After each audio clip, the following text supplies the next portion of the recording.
Welcome back to craze cricket. Thalapathy Vijay గారి Bhagavanth Kesari remake sorry Jananayagan movie trailer అయితే వచ్చేసింది. తెలుగులో ఈ సినిమాని జననాయకుడిగా రిలీజ్ చేస్తున్నారు. అండ్ ఈ ట్రైలర్ చూసిన తర్వాత నా ఎక్స్పీరియన్స్ చెప్పాలంటే ఒక్కటే ముక్క. ఫస్ట్ హాఫ్ మొత్తం మక్కి దించేశారు అనమాట. సెకండ్ హాఫ్ లో ఏదో స్కేల్ పెంచేసి విలన్ వైపు స్టోరీ మార్చేసి ఈ సినిమాని ప్రజెంట్ చేస్తున్నారు.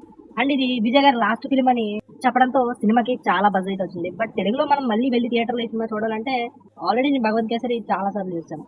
బట్ ఇప్పుడు మళ్ళీ థియేటర్లో కూర్చుని విజయ్ గారి స్టైల్లో ప్రజెంటేషన్ చూడాలంటే నాకు చాలా కంపారిజన్స్ వస్తాయి. ముఖ్యంగా ప్రతి సీన్లోనే నాకు బాలయ్య బాబు గారు కనబడతారు.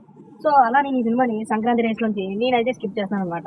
ఇంకా వీళ్ళు సెకండ్ హాఫ్ లో పొలిటికల్ యాడ్ చేసి స్కేల్ పెంచేసి ఏదో గట్టిగానే ప్లాన్ చేస్తున్నారు. ఆ సెకండ్ హాఫ్ వర్కౌట్ అయితే తప్ప ఈ సినిమా హిట్ అవ్వడం కష్టం అని చెప్పాలి. ముఖ్యంగా తెలుగులో. తమిళ్లో అయితే ఎలా ఉన్నా చూపిస్తారు, ఎందుకంటే విజయ్ గారి లాస్ట్ మూవీ కాబట్టి. మరి మీరేమనుకుంటున్నారో కింద కామెంట్ చేయండి. ఇంకా ఈ సినిమా ట్రైలర్ గురించి డీటెయిల్ గా మాట్లాడుకోవడం కోసం అయితే ఒక వీడియో చేస్తాను. ఆ వీడియోని చూడాలనుకుంటే ఈ వీడియోని లైక్ చేసి మీ ఫ్రెండ్స్ అండ్ ఫ్యామిలీ షేర్ చేయండి. Thanks for watching guys.